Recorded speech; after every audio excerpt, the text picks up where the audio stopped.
Dear friends, I welcome you all to this journey into the struggle, into the responsibility of a journalist crafting headlines. I'd like to share with you my own experience of writing headlines for the cover features or the editorials that I have done for the magazine that I work. One is about a controversy. Harold Evans made a very relevant comment on the need to be very accurate and very careful when crafting headlines. During my first years of the editorship, I was not very much familiar with the legal requirements connected with the items that you write. One of the covers that Don Bosco magazine had, the headline in Malayalam, Kampillatta Campus. It was a cover story on the campus, on campus life. The way the standard of the college campuses has gone down terribly. For the cover, I had the photograph of one of the emerging singers, one of the emerging musicians in Kerala. Aware that this image was going to be on the cover of Don Bosco magazine, for the cover line, Kamp Illatta Campus. And this emerging musician, singer, naturally had a feeling that he was presented as a symbol of the low profile campuses in Kerala. And he called me personally and explained to me the negative impact that this magazine cover story with this headline is going to have on his career. Since he was a person with large heartedness, magnanimity, he did not go for a defamation case against me. If he had filed a case against me for tarnishing his image, shattering his future, being used symbolically to represent the negativity of a campus, I would have been in jail, or I would have to pay compensation. This is about the risk involved, the challenge that is involved when you are writing a headline. A headline will be taken note of by everyone. A headline should not be made sensational. There should not be overstatement. There should not be exaggeration. It should present facts. There should not be manipulation. There should not be pun for the sake of pun. The headline writer should take into account those going to be connected with the story. Particularly if the story is going to tell the readers about certain negative realities in the society. On the other hand, when I wrote a cover story on the known writer that all of us are familiar with, R.K. Narayan, I was a great lover of his novels, particularly the novel The Guide. After reading his autobiography, I was highly inspired. And I felt that the life of R.K. Narayan could be a source of inspiration for all the readers, particularly those who have been experiencing setbacks in their life, disappointments in their life, series of failures on their journey towards their ultimate destination. When everything on the success track appears bleak, when you are prompted to reconsider your goals, your dreams, R.K. Narayan could give you the energy, could enlighten you, could empower you. And the headline that I crafted for sharing with the readers the struggles that R.K. Narayan had in getting himself accepted as a writer. I used the headline Kidappum Kudippum. It is ultimately linked with the expression. First, the cross, then the crown. Crown will always be preceded by cross. There is pun inside. It is not a pun for the sake of pun. It reflects the angle of the story. At the same time, it sells the story. This is what is expected in a headline. A headline always will help the reader to explore the news of his or her personal preferences. A headline should help a reader to ascertain the news value. A headline should depict the temper, the mood of the story.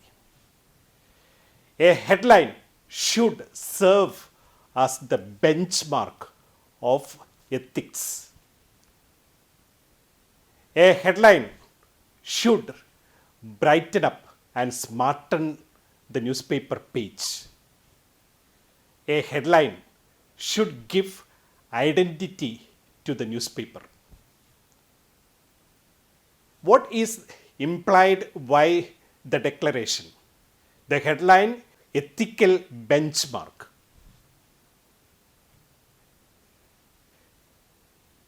Whether a newspaper or a magazine is practicing yellow journalism, tabloid journalism, or ethical journalism can be verified. First and foremost, checking the headlines. In tabloid journalism, headlines are always sensational. In several cases, for the newspaper, for the magazine, for the online portals, particularly for the online portals to survive, the headlines are always presented before the readers, before the viewers, in a very sensationalist mood. If you go deeper into magazines, you will find every year few issues of the general interest magazines carrying a cover feature, cover story on the topic, what do women want in sex? What do men like in sex? So this is something that can attract everybody's attention. People are eager to know the likes and dislikes of women and men in physical relationship. And these findings are based purely on an opinion poll. An opinion poll conducted in the metropolitan cities in the country. And sweeping judgment is made on this particular phenomenon or on this particular question. On 136 crore people collecting the opinions of maybe 4,000 people. A survey conducted among 4,000 to maximum 10,000 people. Presented before the readers as a representative sample of the people. While going through the cover story, a reader who is with a traditional mindset, who believes in morality,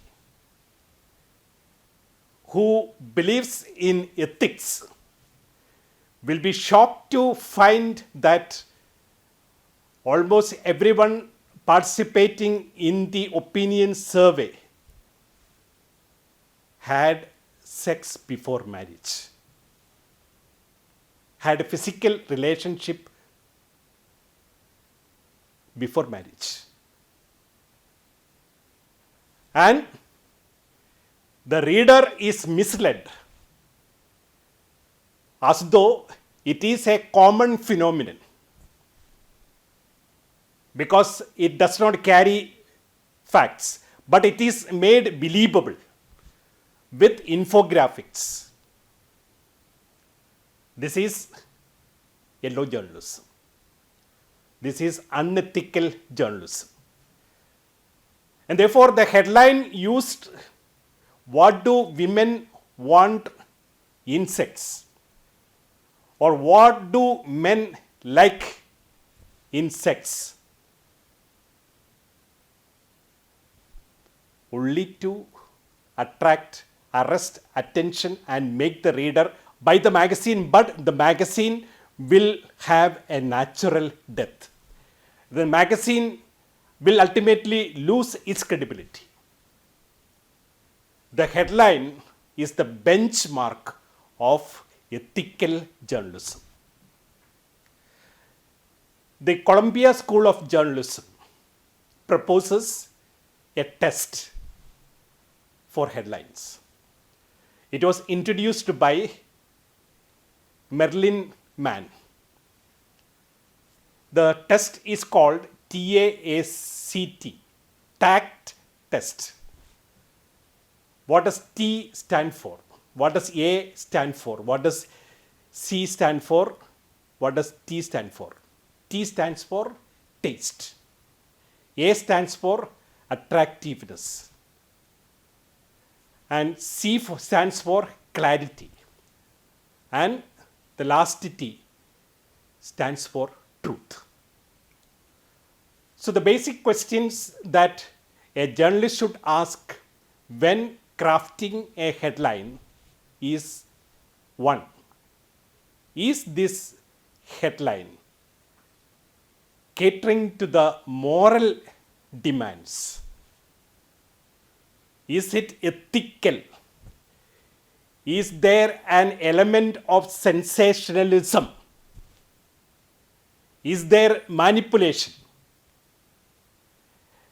Does it reflect any vested interest? The second question that the journalist should address is linked with attractiveness. Can I attract the attention of the reader and make the reader glued to this story? Third one is referring to clarity. Does it create confusion? Is there a possibility for the reader to have misunderstanding, misconception, misinterpretation? Does it reflect the body of the story? And the last one, truth, accuracy. Will there be a defamation case if this is going to be the headline? Will there be allegations of imbalance? When all these 4 questions are answered, go ahead with your headline. Who writes the headline in a newspaper? We know there are 2 categories of journalists in a news organization: reporters and sub-editors. The reporters will report the story and will present the story to the news editor. The news editor will assess the news value and will allot the stories to the sub-editors who don't go to the field but will edit the news items in a news organization. Based on the instructions given by the news editor on the allotment of page and the allotment of space, the sub-editor will craft the headline and will edit the story to suit the allotted space. Crafting headline is primarily the responsibility of the sub-editor if it is a hard news. Why is this responsibility given to the sub-editor, though the story is covered by a reporter? It is because the headline is depending on the space. With regard to the features, the headline is crafted by the reporter himself or herself, because a feature is not normally edited. It is a full-fledged piece. It is not crafted in inverted pyramid format. It is normally in narrative or focus formats. In narrative and focus formats, there is hardly any scope for editing. If you go through the headlines of hard news, you will find that all the headlines are crafted with caution, with care. You will find most of the headlines carrying verb in the present tense. Verb in the active voice. The headline is normally crafted in the active voice, not in the passive voice, because passive voice is marked by verbosity. You can save space. Active voice is used in the present tense. Why? Present tense is used. For example, Prime Minister inaugurates, not inaugurated in the headline, because as per the explanation given by Harold Evans, every headline should carry a verb, because verb represents activity. Every news item is an explanation of an activity. It denotes action.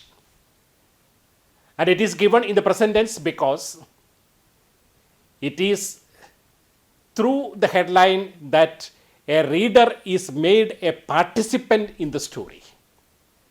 It is presented as though this particular event or phenomenon or this issue is taking place here and now before the reader. It engages the reader.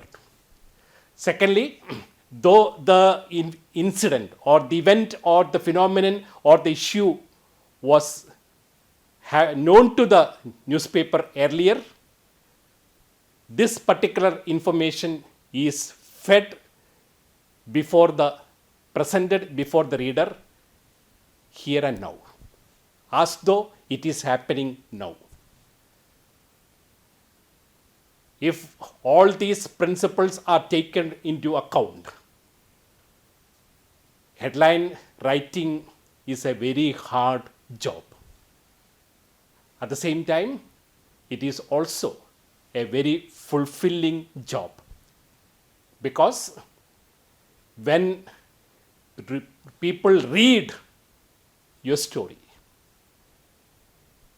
the headline writer can have the great sense of fulfillment and satisfaction that the way that you crafted your headline was able to get the readers glued to your story.